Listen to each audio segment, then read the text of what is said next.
Hello friends, welcome to my channel bull and bear. मैं किशोर आप सभी दोस्तों का स्वागत करता हूं। दोस्तों बात करेंगे आज एनटीपीसी के बारे में और जानेंगे कि आगे आपको एनटीपीसी में किस तरीके का प्राइस एक्शन देखने को मिल सकता है। साथ ही बात करेंगे एनटीपीसी के नेक्स्ट टारगेट लेवल की। मार्केट में अगर तेजी बनी रहती है तो कौन से लेवल हो सकते हैं जहाँ पे एनटीपीसी आपको रेजिस्टेंस फेस करता हुआ नजर आ सकता है, और गिरावट की कंडीशन में कौन से लेवल हो सकते हैं जहाँ पे स्टॉक आपको सपोर्ट लेता हुआ नजर आ सकता है। यानी कि इसके सपोर्ट और रेजिस्टेंस लेवल को फाइंड आउट करेंगे। और अगर आप एनटीपीसी में इन लेवल्स पे पोजीशन बनाना चाहते हैं, एंट्री करना चाहते हैं, तो कौन से सही लेवल हो सकते हैं एंट्री करने के लिए, जहां पर एंट्री करके आप अच्छे रिटर्न हासिल कर सकते हैं। और एक्सपर्ट इस बारे में क्या राय रखते हैं, एक्सपर्ट की राय को भी जानेंगे। साथ ही बात करेंगे इसके रिटर्न हिस्ट्री की और जानेंगे कि बीते समय में इन्वेस्टर को किस तरीके से रिटर्न बना के दिए हैं एनटीपीसी ने। बात करेंगे इसके लेटेस्ट क्वार्टर के रिजल्ट की और सितंबर क्वार्टर में इसके शेयर होल्डिंग पैटर्न में जो बदलाव हुए हैं, इन बदलावों पर भी चर्चा करेंगे। और अगर आप इंट्राडे प्लेयर हैं और एनटीपीसी में अगर आप इंट्राडे प्ले करते हैं तो हफ्ते के जो बचे हुए ट्रेडिंग डेज हैं, इसमें आपको कौन से टारगेट प्राइस देखने को मिल सकते हैं, इस पर भी चर्चा करेंगे। तो दोस्तों कम समय में ढेर सारी इन्फॉर्मेशन आप तक पहुंचाने का प्रयास रहेगा, तो वीडियो में आप अंत तक बने रहें। और अभी तक भी अगर आपने चैनल को सब्सक्राइब नहीं किया है तो प्लीज़ सब्सक्राइब करके सपोर्ट जरूर कीजिए। बेल आइकन को भी प्रेस कीजिए ताकि जब भी नया वीडियो अपलोड हो नोटिफिकेशन आपको जल्दी पहुंचे। वीडियो पसंद आई तो लाइक शेयर करना बिल्कुल भी ना भूलें। तो वापस आ जाते हैं एनटीपीसी के डिस्कशन पर। सबसे पहले चार्ट पे इसके प्राइस बिहेवियर को देखते हैं। तो यहाँ पर आप देख सकते हैं एनटीपीसी अभी अपने सपोर्ट लेवल के ठीक ऊपर ट्रेड कर रहा है। स्टॉक में आज गिरावट देखने को मिली, जबकि मार्केट आज भी तेजी में थे। 16 दिसंबर को 107 का हाई बनाने के बाद से ही स्टॉक में गिरावट देखी जा रही है। हालांकि बीते हुए कल यानी कि 19 जनवरी की बात करें तो स्टॉक में तेजी रही, लेकिन आज मार्केट में तेजी के बावजूद भी स्टॉक में गिरावट देखने को मिल रही है। तो यहाँ पे 107 का लेवल काफी इंपॉर्टेंट लेवल बना हुआ है एनटीपीसी के लिए। ये स्ट्रॉन्ग रेजिस्टेंस का लेवल बना हुआ है। काफी समय पहले से स्टॉक 107 के लेवल को ब्रेकआउट नहीं कर पा रहा है। 21-22 अगस्त को भी एनटीपीसी ने 107-8 के लेवल को ब्रेकआउट करने की कोशिश की थी, लेकिन ये कामयाब नहीं हो पाया था। फिर 16 दिसंबर को भी इन लेवल्स को ब्रेकआउट करने की कोशिश की, लेकिन स्टॉक इन लेवल्स को ब्रेकआउट करने में यहाँ पे भी कामयाब नहीं हुआ है। तो 107 का जो लेवल है यहाँ पे काफी स्ट्रॉन्ग रेजिस्टेंस के तौर पे बना हुआ है। मार्च की गिरावट से पहले भी स्टॉक 107 के आसपास में ही ट्रेड कर रहा था। मार्च की गिरावट में स्टॉक में भी तेज गिरावट देखने को मिली। स्टॉक 23 मार्च को 73 रुपए का इसने लो मार्क किया, लेकिन यहां से स्टॉक में शार्प रिकवरी देखने को मिली। 17 अप्रैल को स्टॉक 101 के लेवल को टच करने में कामयाब रहा, लेकिन यहाँ पे स्टॉक सस्टेन नहीं कर पाया। 8 मई आते आते स्टॉक 85 तक भी फिसल गया। यहाँ पे स्टॉक सपोर्ट लेके स्टॉक ने बाउंस बैक किया और 24 जून आते आते स्टॉक 104 का हाई बनाने में फिर से कामयाब रहा, लेकिन इन लेवल्स पे भी स्टॉक सस्टेन नहीं कर पाया। यहाँ से भी स्टॉक में गिरावट देखने को मिली। 3 अगस्त आते आते स्टॉक फिर से अपने जो सपोर्ट लेवल है 85 का, यहाँ पे सपोर्ट लेता हुआ नजर आया और यहाँ से इसमें तेज रिकवरी यहाँ से देखने को मिली। बात करें अगर 21-22 अगस्त की, तो स्टॉक 108 का हाई लगाने में कामयाब जरूर रहा है, लेकिन फिर भी यहाँ पे स्टॉक सस्टेन नहीं कर पाया। 108 के लेवल को यहाँ पे ब्रेकआउट नहीं कर पाया और यहाँ से स्टॉक में एक लंबी गिरावट देखने को मिली। 14 अक्टूबर आते आते स्टॉक 78 के लो तक भी फिसल गया। यहाँ से भी स्टॉक में फिर तेज रिकवरी देखने को मिली। 16 दिसंबर आते आते स्टॉक फिर से 107 का हाई बनाने में कामयाब रहा।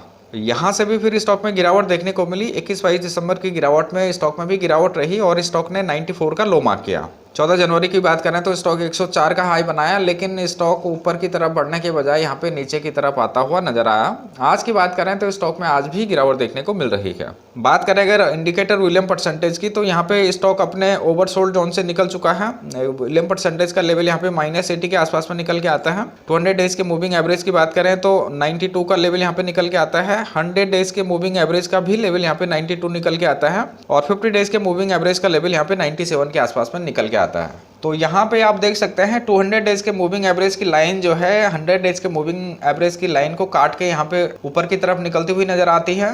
तो इस हिसाब से अगर आप देखें तो स्टॉक यहाँ पे बेयरिश ट्रेंड में नजर आता है। अब बात करते हैं आगे स्टॉक में क्या पॉसिबिलिटीज नजर आती हैं। तो दोस्तों अगर स्टॉक यहाँ पे 104 के लेवल को ब्रेकआउट करता है तो फिर स्टॉक 108 और 119 की तरफ बढ़ने की कोशिश कर सकता है और गिरावट की कंडीशन में स्टॉक 97 पे आपको सपोर्ट लेता हुआ नजर आ सकता है। और अगर 97 का लेवल भी ब्रेकडाउन होता है तो फिर 85 का लेवल यहाँ पे स्ट्रॉन्ग सपोर्ट के तौर पे हम देख सकते हैं। स्टॉक इन लेवल्स पे बाउंस बैक करता हुआ आपको नजर आ सकता है और अगर गिरावट का साइज थोड़ा बड़ा रहता है तो फिर 78 तक भी स्टॉक फिसल सकता है। 78 से स्टॉक आपको बाउंस बैक करता हुआ नजर आ सकता है। तो अगर हम रेजिस्टेंस की बात करें तो 104 का लेवल, 108 का लेवल और 119 का लेवल, ये तीनों लेवल काफी इंपॉर्टेंट है। ये इसके रेजिस्टेंस लेवल और टारगेट लेवल है। और अगर सपोर्ट लेवल की बात करें तो 97 का लेवल, 85 का लेवल और 78 का लेवल, ये तीनों लेवल इसके सपोर्ट के लेवल हैं। तो इन लेवल्स को आप ध्यान में रख के स्टॉक में प्ले कर सकते हैं। तो दोस्तों अगर आप स्टॉक में एंट्री करना चाहते हैं तो कौन से सही लेवल हो सकते हैं एंट्री करने के लिए, तो यहाँ पे भी आप एंट्री कर सकते हैं। 50 डेज के मूविंग एवरेज के आसपास में के नीचे आप स्टॉप लॉस लगा सकते हैं, यहाँ पे भी आप एंट्री कर सकते हैं। कुछ क्वांटिटी आप यहाँ पे बाई कर सकते हैं। और अगर स्टॉक में गिरावट आती है, स्टॉक अपने 200 डेज के मूविंग एवरेज के आसपास में आता है, तो कुछ क्वांटिटी आप यहाँ पे भी बाई कर सकते हैं, जिससे कि आपकी सही एवरेज बने और आपको रिटर्न अच्छे हासिल होने में मदद मिले।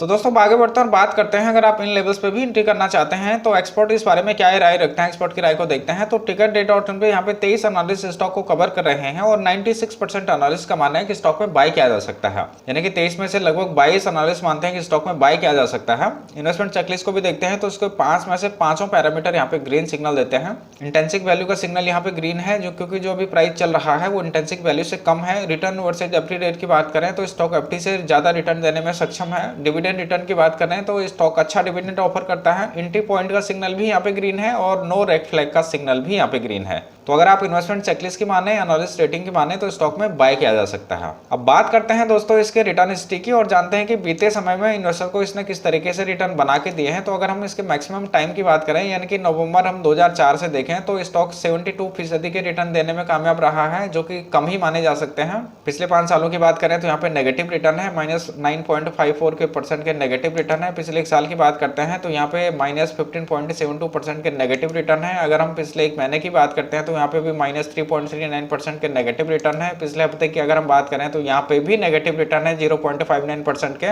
और आज की भी बात करें तो आज भी यहाँ पे नेगेटिव रिटर्न है 1.35% के, यहाँ पे भी नेगेटिव रिटर्न है। तो जितने भी टाइम फ्रेम में हम देख रहे हैं तो यहाँ पे जो इसके रिटर्न हिस्ट्री है वो नेगेटिव ही नजर आती है। तो रिटर्न हिस्ट्री के हिसाब से अगर आप देखेंगे तो स्टॉक बाय करने के लिए बिल्कुल भी यहाँ पे अच्छा नहीं है। अब आगे बढ़ते हैं, बात करते हैं इसके सितंबर क्वार्टर के रिजल्ट की। तो सितंबर क्वार्टर में इसके रेवेन्यू में भी और नेट प्रॉफिट में भी बढ़ोतरी देखने को मिली है। रेवेन्यू की बात करें तो 24,677 करोड़ के आसपास में यहाँ पे रेवेन्यू जनरेट किया गया, जिसमें से कि नेट प्रॉफिट हुआ 3,504 करोड़ के आसपास में। जून क्वार्टर में देखें तो रेवेन्यू यहाँ पे 23,453 करोड़ के आसपास में जनरेट किया गया, जिसमें से कि नेट प्रॉफिट हुआ 2,470 करोड़ के आसपास का। तो जून क्वार्टर से अगर हम सितंबर क्वार्टर को कंपेयर करें तो रेवेन्यू में भी और नेट प्रॉफिट में भी यहाँ पे बढ़ोतरी देखने को मिली है। खासकर नेट प्रॉफिट में यहाँ पे अच्छा खासा जंप देखने को मिल रहा है। फाइनेंशियल ईयर 19-20 की बात करें तो टोटल रेवेन्यू यहाँ पे 97,700 करोड़ के आसपास में जनरेट किया गया, जिसमें से कि नेट प्रॉफिट हुआ 10,112 करोड़ के आसपास में। तो ओवरऑल सितंबर क्वार्टर में एनटीपीसी ने अच्छे नतीजे पब्लिश किए हैं। अब एक नजर इसके शेयर होल्डिंग पैटर्न पे डालते हैं। तो दिसंबर क्वार्टर में प्रमोटर की होल्डिंग यहाँ पे 51.10% की है और पब्लिक के पास में यहाँ पे 48.90% की होल्डिंग है, जिसमें से कि इंश्योरेंस कंपनीज के पास में 13.10% की होल्डिंग है, म्यूचुअल फंड के पास में 20.07% की होल्डिंग है और एफआईज के पास में यहाँ पे 11.38% की होल्डिंग है।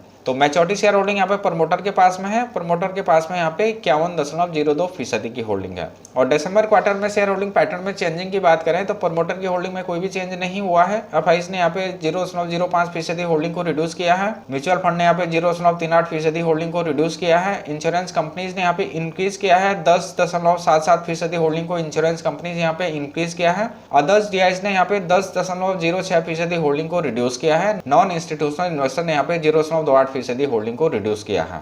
तो इंश्योरेंस कंपनीज ने यहाँ पे 10.77% होल्डिंग को इंक्रीज किया है, बाकी एफआईज ने, अदर्स डीआईज ने, नॉन इंस्टीट्यूशनल इन्वेस्टर ने होल्डिंग को यहाँ पे रिड्यूस किया है। अब बात करते हैं दोस्तों, अगर आप इंट्राडे प्लेयर हैं और अगर आप एनटीपीसी में इंट्राडे प्ले करते हैं तो हफ्ते के जो बचे हुए ट्रेडिंग डेज हैं इसमें आपको कौन से टारगेट प्राइस देखने को मिल सकता है। तो इससे पहले इसका आज का प्राइस एक्शन देखते हैं। तो जो इसकी प्रीवियस क्लोजिंग थी वो 99 रुपये 65 पैसे की थी, ओपन हुआ था आज 99 रुपये 65 पैसे पे, यानी कि जहां इसकी प्रीवियस क्लोजिंग थी वहीं ये ओपन हुआ था। हाई बनाया इसने 99 रुपये 70 पैसे का, लो बनाया इसने 98 रुपये 5 पैसे का और आखिर में 1.35% गिरावट के साथ में 98 रुपये 30 पैसे के ऊपर में ये क्लोज हुआ है। अब बात करते हैं हफ्ते के जो बचे हुए ट्रेडिंग डेज हैं इसमें आपको कौन से टारगेट प्राइस देखने को मिल सकते हैं। तो दोस्तों अगर हम अपसाइड की बात करें तो अपसाइड में पहला टारगेट 101.25 का हो सकता है, दूसरा टारगेट इसका 104 का हो सकता है और तीसरा टारगेट इसका 106 का हो सकता है। और अगर मार्केट में स्टॉक में गिरावट रहती है तो गिरावट की कंडीशन में डाउन साइड में इसका पहला टारगेट 97 का हो सकता है, दूसरा टारगेट इसका 94.50 का हो सकता है और तीसरा टारगेट इसका 92.80 का हो सकता है। तो दोस्तों इन लेवल्स को ध्यान में आप स्टॉक में प्ले कर सकते हैं स्टॉप लॉस के साथ में। तो उम्मीद करता हूँ डेटा आपको पसंद आया होगा, डेटा आपको समझ में आया होगा। तो प्लीज लाइक सब्सक्राइब करके सपोर्ट जरूर कीजिए।